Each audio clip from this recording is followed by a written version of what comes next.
Hey, you mind grabbing me a flat white? Oat milk, not almond. And tell Javier his lunch order's wrong again.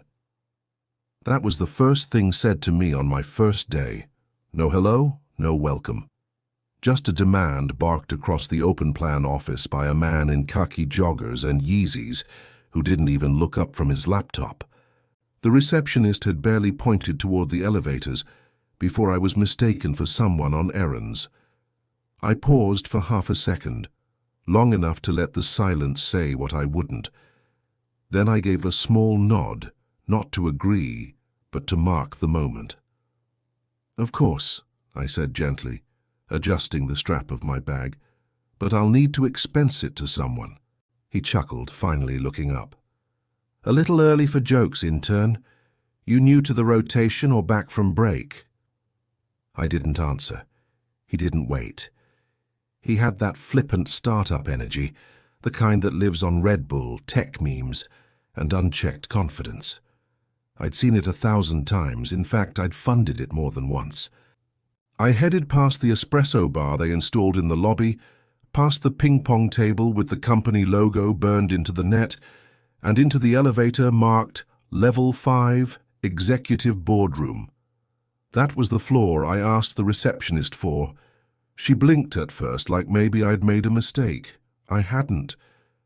"Access is for board members and investors only," she said softly. I showed her the code. She stood. "Oh, I didn't realize. I'll call upstairs right now." "No need. I'd like to observe unannounced." Her face changed.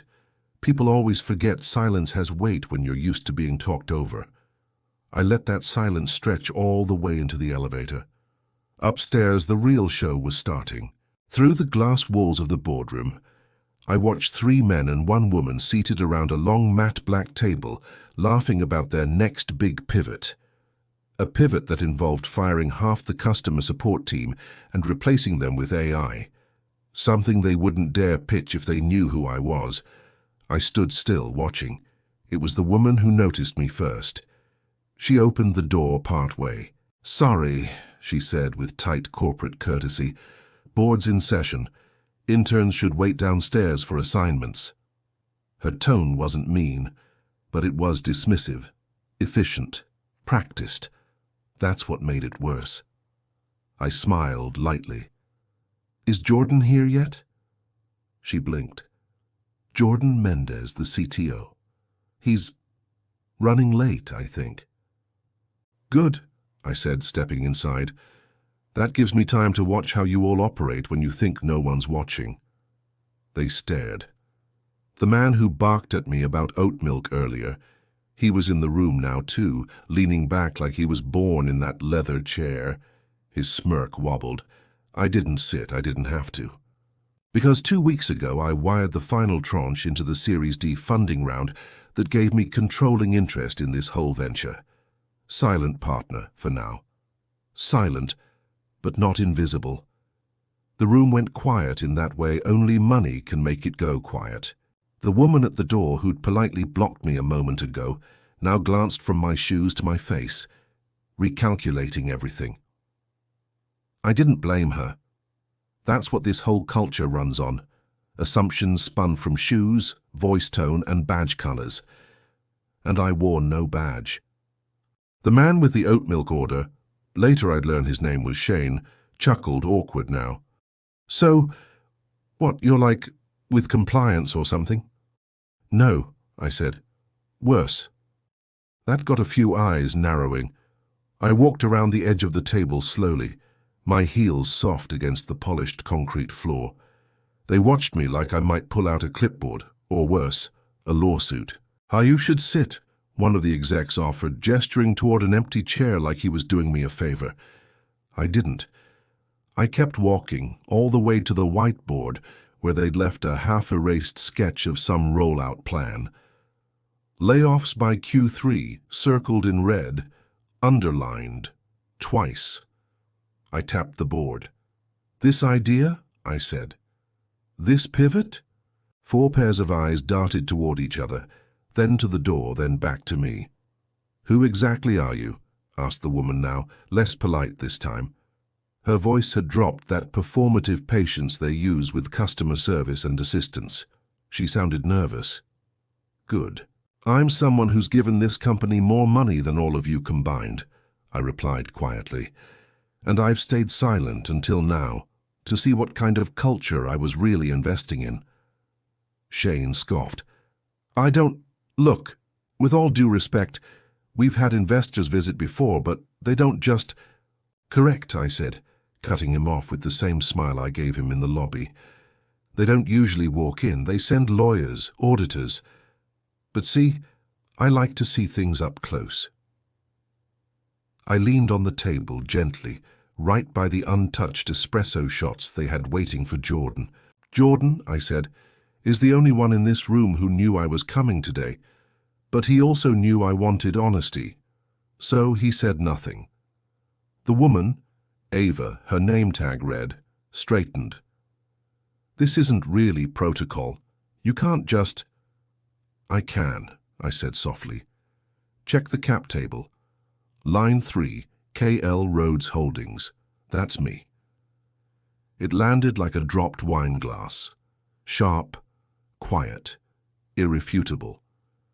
They scrambled. One man pulled out his phone under the table, probably trying to verify. Ava flushed. Shane sat back like he just remembered something urgent and tragic. "You," Shane started, voice thinner now. "You're that K. Rhodes?" "Yes," I said, then added after a beat. "The one whose emails no one returned. The one whose strategic proposal got auto-routed to junk. The one who sat in on a product demo last quarter and was told to let the grown-ups talk." Ava folded her arms. "Well, if we'd known who you were." "But that's the point," I said quietly, firmly. "You didn't. You assumed." Silence again, not reverent, scared. I let it stretch. "I'm not here to fire anyone," I said at last. "Not yet." They all exhaled too early. "I'm here to watch. Not your numbers, your culture, how you treat people who you think don't matter." I stood again. "You have 30 days to change how you operate, then I'll be back. And this time, I won't come alone." Then I left. And when I passed the janitor in the hallway, an older black man with calloused hands and quiet eyes, I stopped. "You, Marvin?" He blinked. "Yes, ma'am." "I saw you fix that espresso machine yourself last week. Engineering background?" He laughed under his breath. "Used to before the layoffs." I nodded. "Send me your resume. We're going to need more minds like yours in the room next quarter." He smiled, stunned. Not because someone finally saw him, but because someone like me could. By the time I made it back to the lobby, the mood had shifted. The receptionist, her nameplate read Jules, suddenly stood straighter when I passed. I caught her glancing at the security feed. The clip was probably already circulating upstairs, the intern who walked into the boardroom and never got kicked out. I didn't blame her. That entire building thrived off whisper networks and power hierarchies, spoken and unspoken. I just happened to break the ladder they were used to climbing. I passed a row of interns crowded near the snack wall, all of them fresh-faced and hungry, most pretending not to watch me but watching me all the same. Then I saw her. Dark brown locks pinned back, eyes sharp even behind those round glasses. Her lanyard read, "Zaria Dev Intern." But the way she was speaking, leading a small group of others through a bug fix with patience and command, that wasn't intern behavior. She saw me watching, blinked, then gave a polite, confused nod. She didn't recognize me, but something in her posture changed. I walked over. "You write that rollback script yourself?" I asked. Her brows lifted, caught off guard. "Yes, but I haven't pushed it yet. QA hasn't approved." "Looks like it's clean," I said, pointing to the tablet in her hand. "You missed a semicolon in line 94, though." Her jaw dropped a little. "You code?" I nodded. "Used to. Still do when I need to remember who I am." Zaria looked between me and the others. They were watching too now. Interns, junior devs, one of the product testers still holding a sandwich. All of them had the same expression. Not surprised that I knew the code, but that I had stopped to ask. "You ever think of staying past summer?" I asked. "Not just as a dev, as a leader." Zaria blinked. I don't think they're planning to convert any of us. Not unless someone drops." "They will," I said, then added, "I'll make sure of it." She looked stunned. "Who are you?" I smiled, and this time I let it land. "Someone who remembers what it felt like to be you, overlooked, overqualified, and one signature away from being seen." I left her standing there with her teammates looking at her, like she had just turned into someone else. That night, I sat in my apartment high above the city, walls lined with code books, old plaques from hackathons no one remembered, and a single photo of my grandmother. She used to clean buildings like the one I now owned, wore orthopedic shoes and carried bleach-stained gloves. People never looked her in the eye. That line stayed with me, even when I was coding late into the night with duct-taped headphones, even when the seed round closed without my name on it, even when they asked if I was the assistant in my own startup pitch. Now? Now they answer. My inbox was flooding. The CEO's assistant wanted to schedule a formal intro. HR was panicking, probably about culture audits, and Jordan, bless him, had forwarded me a note that simply read, "Told you she'd come in quiet." I replied, "And I'm not done yet." The next morning, the boardroom had a different chill to it, not from the air conditioning, from the panic. I arrived unannounced again. This time, no one dared stop me. Ava was already seated, arms crossed over her tablet, eyes tight. Shane fidgeted with his Apple Watch like it might save him. The others were quieter than usual. Even the assistant who brought in breakfast trays avoided eye contact. No more smugness, no more intern jokes. I didn't speak right away. I slid a manila folder across the table. Inside, printed screenshots, flagged Slack conversations, and names. "Before we go any further," I said, "we're going to talk about the culture here." Shane coughed. "If this is about layoffs, I think Jordan already explained the strategy. We're not—" I raised a hand. "This isn't about strategy. It's about the way people are treated while you're strategizing." Silence. I tapped the folder. "These are transcripts from your team chat, unfiltered.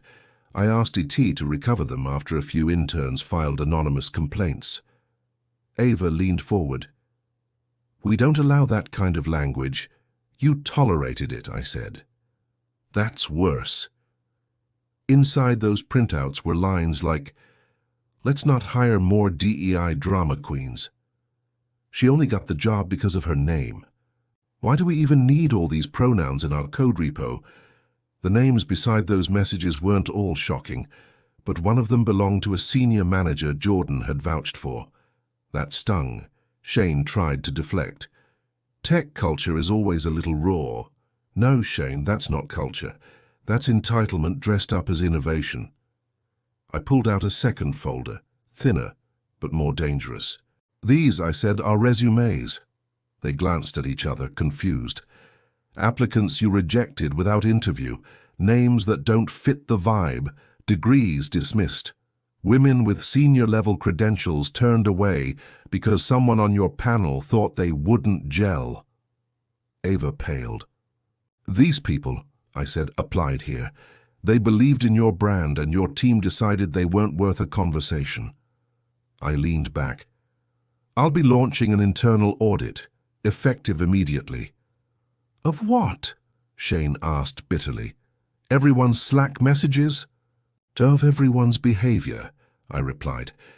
"From hiring to harassment, from raises to mentorship, we'll find out who's been lifting people up and who's been quietly keeping them small." The room tensed like a pulled wire. Ava sat up straighter. "Look, we've made mistakes, but you can't expect to—" "I don't expect perfection," I said, voice low. I expect accountability. Zaria's rollback script went live this morning, he said. Clean execution, no bugs. She's 17, I said without looking at him. And she caught 3 errors your senior devs missed. Jordan grinned. I know. I looked back at the board. I'm not here to embarrass you, I said. I'm here to rebuild what I just bought, and I won't build on a rotten foundation. Then I stood. I'll see you all at next week's equity meeting. Bring your integrity or don't bother coming. By Friday, half the office walked differently, some with shoulders pulled tight, like they were bracing for layoffs. Others straightened up, like maybe for the first time someone might actually see them. And I did. Downstairs, Marvin was back on shift, this time wearing a collared shirt instead of the old uniform polo. On his chest was a new badge, Facilities Director, Acting. He hadn't even asked for it. I just read his resume, did the math, and made the call. He ran circles around their current maintenance lead anyway, who hadn't bothered to fix the backup generators since the last outage in April. Whole team's got questions, Marvin said as I passed, but they working harder than they have in months. Good, I said.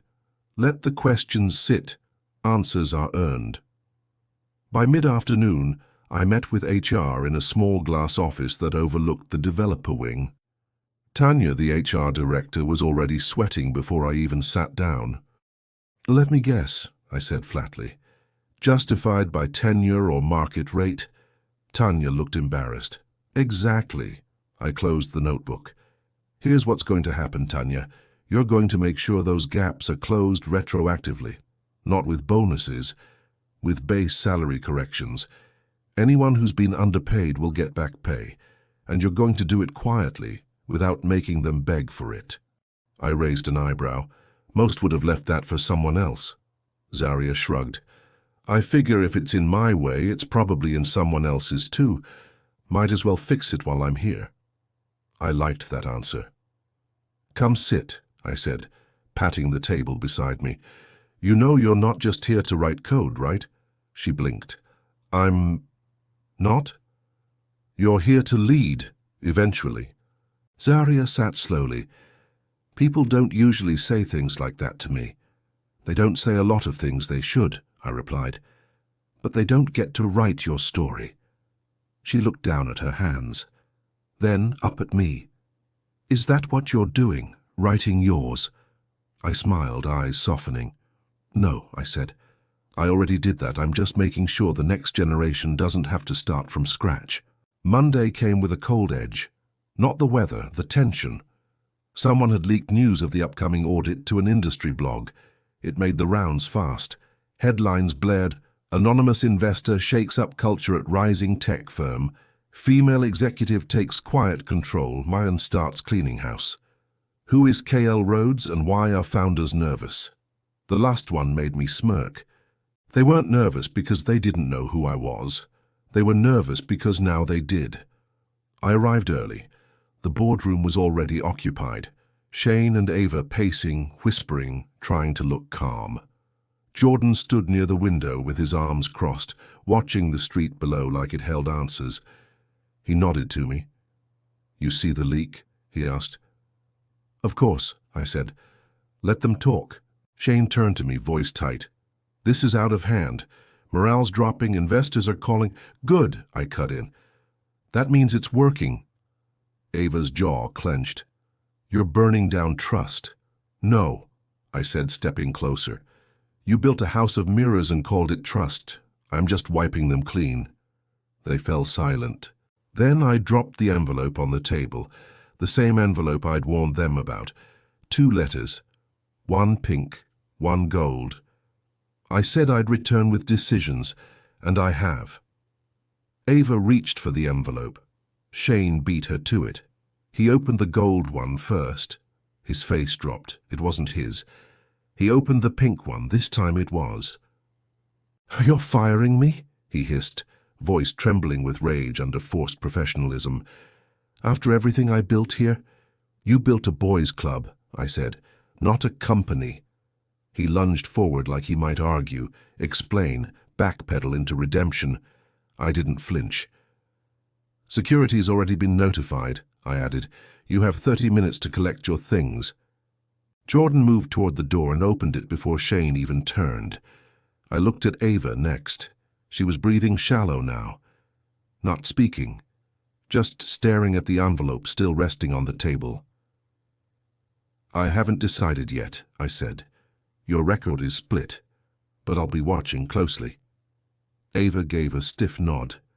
As Shane stormed out, the room felt like it exhaled for the first time in years. Later that afternoon, I hosted my first open Q&A with the staff. No scripts, no exec-only seating, no badges separating worth, just folding chairs in the cafeteria and a mic on a crate. Jordan stood in the back. Marvin stood near the doors, nodding at employees as they filed in.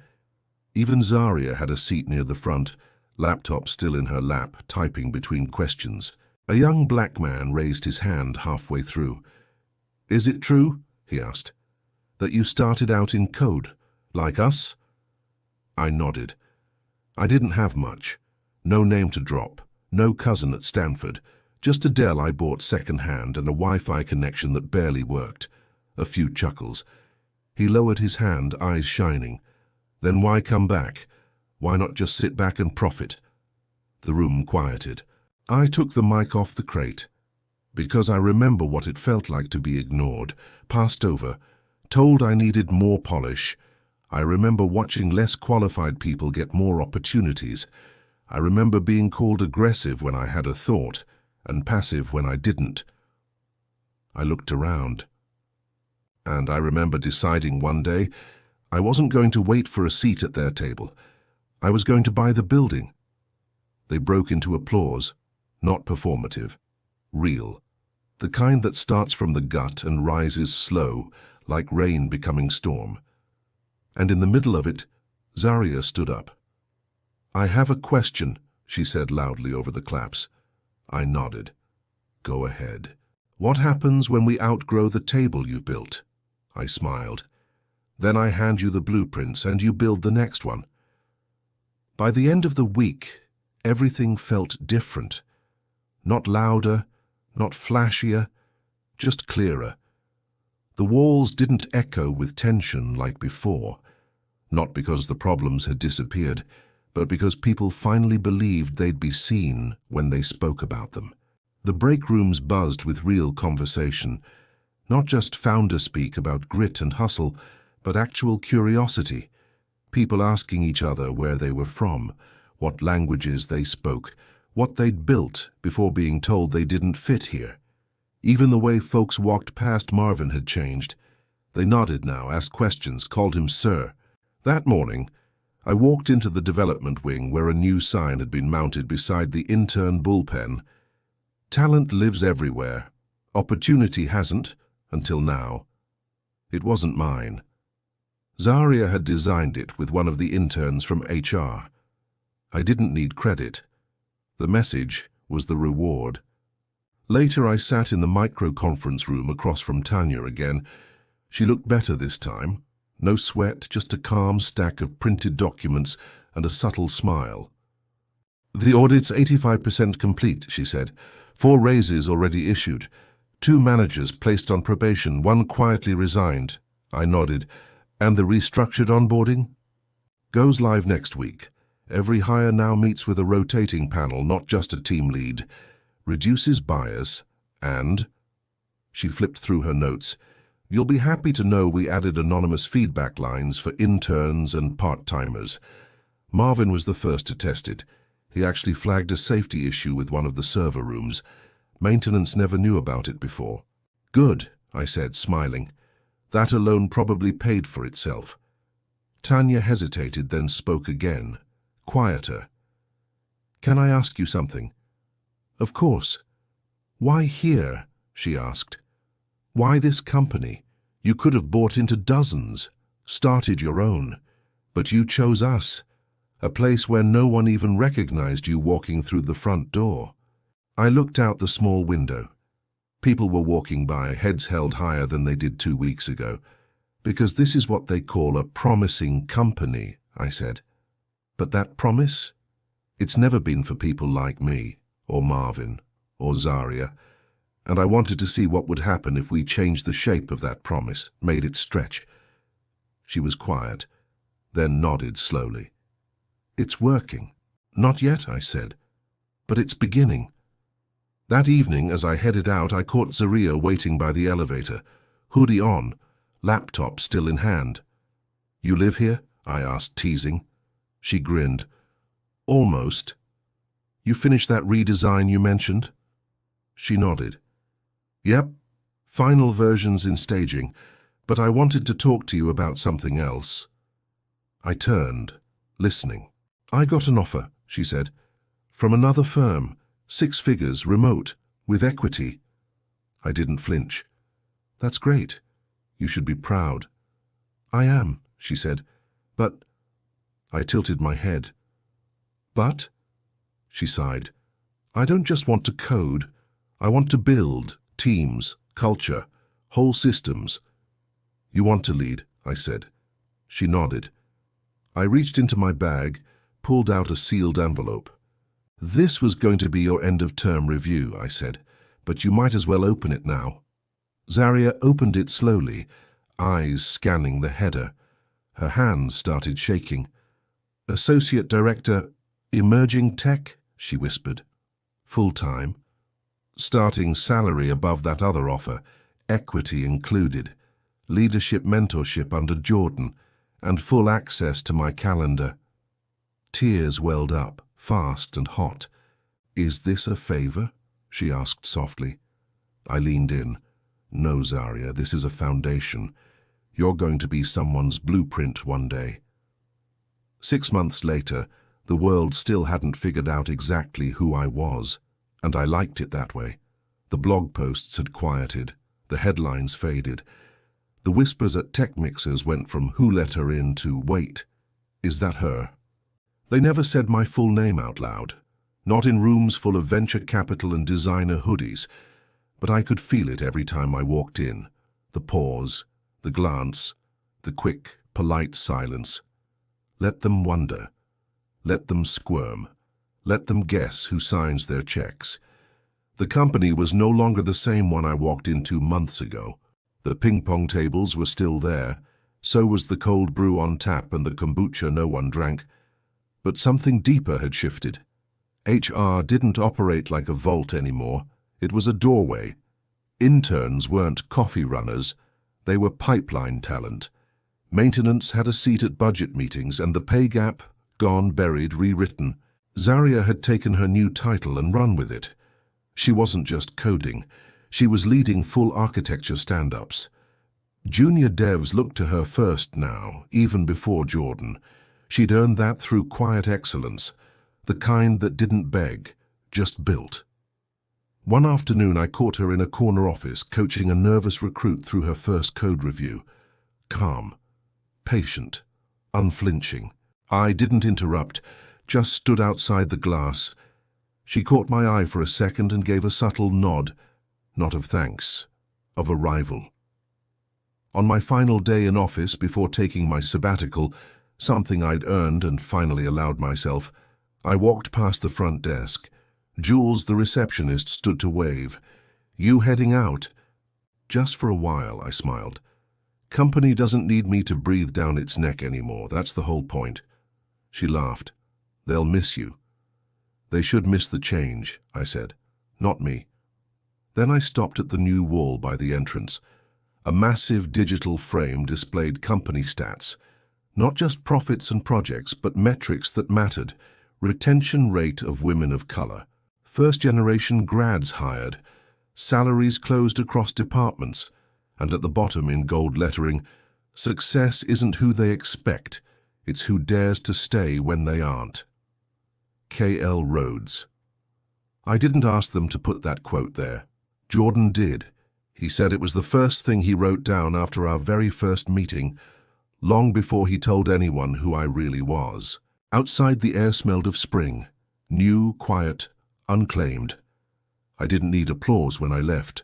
No plaques, no farewell speeches. I'd done what I came to do, changed the game, without yelling, without asking, And when the next young woman walked in wearing flats and a borrowed laptop, I hoped someone looked at her and thought she could be the one in charge, not because of what she wore, but because someone like me already was and always would be.